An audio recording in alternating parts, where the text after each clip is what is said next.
Olha só, o André Mendonça, na palestra do LIDE, falou que o Brasil vive em estado de insegurança jurídica porque os ministros do STF praticam ativismo judicial. Ele acha que o STF deveria, olha só que coisa inédita, que coisa inimaginável, né? Ele acha que o STF deveria seguir a lei, cara. Não, não é possível. Não é possível que ele tenha uma tese tão heterodoxa dessa, que o STF deve seguir a lei apenas, que os ministros não podem inovar, não podem inventar coisas e não sei o que lá. Bom, enfim, eu estou sendo irônico, evidentemente, né? É óbvio que isso deveria ser o que o STF deveria fazer desde o início. Jamais o STF deveria inovar ou interpretar a lei de forma heterodoxa, de forma fora do padrão, né?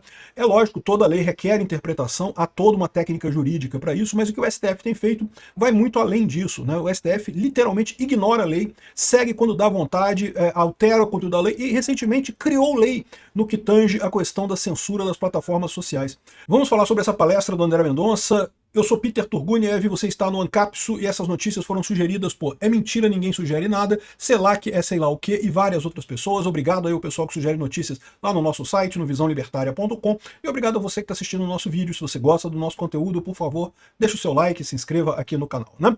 Pois bem, ontem, dia 17, teve uma palestra lá em São Paulo, um evento do LIDE. O LIDE, para quem não sabe, é aquele grupo de empresários liderados pelo Dória, tem outras pessoas também, tá? E promovem essas palestras de tempos e tempos e coisa e tal. Muitos ministros do STF falam nisso daí. Então, essa fala ocorreu durante um evento Almoço com Empresários, organizado pelo Grupo LIDE em São Paulo, né? E daí o André Mendonça estava lá falando, foi convidado pelo Grupo LIDE para falar, e o recado dele foi muito interessante, né? Ele falou que o Brasil enfrenta um estado de insegurança jurídica. Porque o que acontece no Brasil? Em tese, o positivismo serve exatamente para você aumentar a segurança jurídica, né? A ideia do positivismo é que você escreve na lei o que vale e o que não vale. Então as pessoas não vão ter dúvidas sobre o que vale e o que não vale, né? Eu já falei para vocês que eu sou libertário. Como libertário, eu acredito no justnaturalismo. As regras, elas surgem naturalmente na sociedade.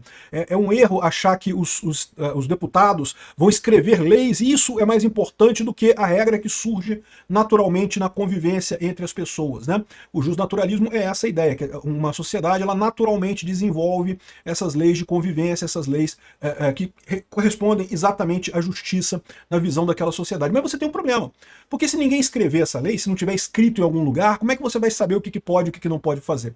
Lembra, por mais que a sociedade considere alguma coisa errada ou certa, uma pessoa pode discordar, ela pode achar que é certo, sei lá, mijar no cachorro do vizinho, e o vizinho discorda disso, né? E aí, como é que você sabe o que pode e o que não pode fazer? A resposta dos positivistas é justamente dizer, não, peraí, vamos botar na mão de um grupo de pessoas que vai escrever essas leis, o Congresso vai escrever essas leis, e aí vai estar ali bem definido para todo mundo saber, olha só, se você matar alguém, artigo 121 do Código Penal, se você matar alguém, sei lá quantos anos de cadeia. Pronto, está definido, você tem agora as normas positivadas, escritas em papel, definidas de forma clara no papel. Essa é a essência do positivismo. O problema da essência do positivismo é que, em tese, isso deveria valer para apenas você positivar as leis que já surgem naturalmente na sociedade.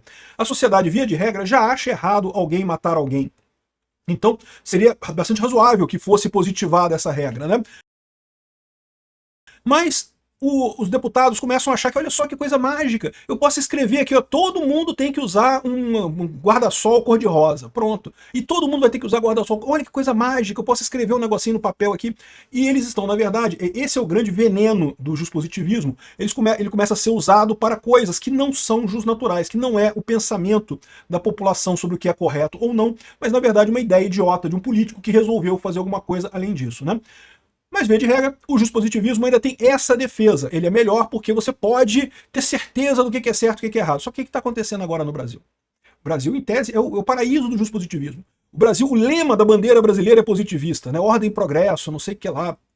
A ideia de que a norma social, você escreve ela, você decide como é que ela vai ser. Um congresso de pessoas muito inteligentes chamados deputados. Chega a ser engraçado falar assim. Campada de idiota que tem lembrado. É um conjunto de pessoas muito inteligentes, vai escrever as leizinhas, tudo, e todo mundo vai obedecer, isso vai ser ordem e progresso no Brasil e não sei o que lá.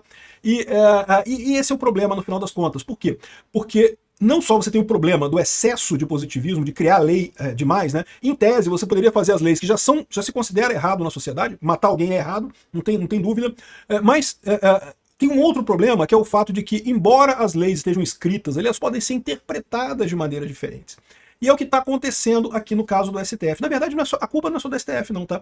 A culpa é do Congresso também. Eu já falei para vocês que toda lei nova que aparece no Congresso agora tem um artigo principiológico. Não, porque essa lei se baseia nos princípios da liberdade de expressão, de não sei o que lá, da liberdade humana, dos direitos humanos, da primazia de não sei o que lá e não sei o que lá. O que quer dizer isso? Para pensar. Lembra? A ideia do dispositivismo era você determinar exatamente, olha só, pode chutar cachorro? Não, não pode chutar cachorro. Pronto. Não vai se discutir. É uma coisa que é isso. O que quer dizer que uma lei que fala assim, não, porque essa lei se guia pelo princípio da justiça social. Tá, o que é isso? O que isso quer dizer? O que eu posso fazer e o que eu não posso fazer nessa história? O que o legislador está fazendo com essas leis chamadas principiológicas é deixando a decisão para o juiz. O juiz pode julgar que você atentou contra a justiça social, então você descumpriu a lei. Reparou o problema? A ideia do positivismo, que era justamente acabar com a insegurança jurídica, está criando insegurança jurídica ao adotar esse negócio de princípios na lei, né? Mas antes fosse só esse problema. O problema muito maior é o STF, que passou a cagar para o que está escrito na lei e se guiar por princípios etéreos e não sei o que lá. Por exemplo, não existe em absolutamente nenhum lugar da Constituição proibição de pessoas terem armas. Ah, mas existe um princípio na Constituição que as pessoas têm direito à segurança pública. Então, quando o Bolsonaro editou um decreto que facilitava o acesso das pessoas às armas, o STF entendeu que ele era inconstitucional. Por quê? Porque tinha alguma coisa na Constituição dizendo contra... Não. Ah, é porque existe o princípio da segurança pública, né? E a gente considera que se as pessoas tiverem armas, tem menos segurança pública. Reparou o problema que você criou aqui? Ou seja, o que era para ser um negócio escrito para garantir que não tem alternativa, que o que está ali é o que vale, o que não está ali não vale, preto no branco, né? Vamos garantir a segurança jurídica, porque o que está escrito é o que está valendo, jogo do bicho, vale o escrito no final das contas. No final das contas você fica com um negócio que não, é o princípio que o juiz acha, o que o ministro do STF acha, porque de novo, a ideia de que armas na mão de civis causam mais insegurança na população, isso é um erro, né? Aliás, não tem nem embasamento nenhum nisso. Os países mais seguros do mundo é a Suíça e Estados Unidos, tem arma pra caramba lá. Aqui no Brasil é extremamente restrito você ter arma e a quantidade de homicídios é enorme. E isso acontece em vários outros países também, tá? É verdade que você encontra exemplos de outros casos, tá? Por exemplo, no Japão também é muito restrito ter armas e também é um país muito seguro. E tem outros países que é bem fácil você ter armas e também tem insegurança pra caramba. Então assim, a verdade é que não tem essa relação. Mas se não tem essa relação e a Constituição não fala nada com relação a armas, então se o presidente faz um decreto e o decreto não desrespeita a Constituição, o decreto vale. Entenderam o problema? Só que o STF não, o STF está indo além, é o que ele chama aqui de o que gera insegurança jurídica. Porque você não sabe mais o que significa a lei agora. A lei agora não quer dizer mais nada. Eles partem dos princípios e com os princípios eles conseguem adulterar o que for a lei, né? Então aqui, ó, a Mendonça deu essa declaração no almoço empresarial do LIDE, no Hotel W, na Vila Olímpia, discursou agradecendo líderes políticos e não sei o que lá, não sei o que lá, e ainda falou o seguinte aqui, ó, falou que tem que ter lei e tem que aplicar a lei. O grande problema é compreender que cabe ao judiciário dar a última palavra e criar os próprios marcos delimitadores. Com a devida vênia da maioria que se formou, na própria decisão do Marco Civil da Internet, nós criamos restrições sem lei. É exatamente isso que aconteceu. O Marco Civil da Internet foi um absurdo, né? Não havia nenhuma lei, o pessoal lá entendeu que havia uma omissão do Legislativo, e toda vez que o STF entende que é uma omissão do Legislativo, isso é uma coisa legítima, o que ele faz é uma ordem para o Legislativo legislar, porque quem faz a lei é o Legislativo. Quem tem que fazer a lei é o Legislativo. Nesse caso, eles dizem, não, a gente vai decidir aqui o que vai ser. E qual que é o problema disso? Eles não têm representatividade. Eles deveriam ser técnicos, eles não estão lá para fazer lei, né?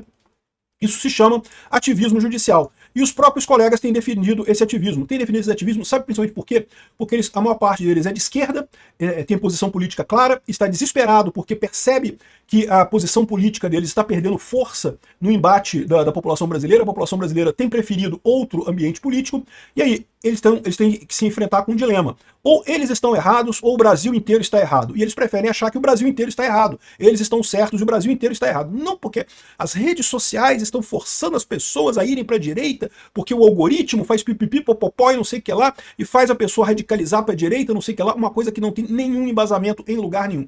Ah, tem os estudos do NCE, do FRJ, lá do, como é que é o nome? NetLab do FRJ.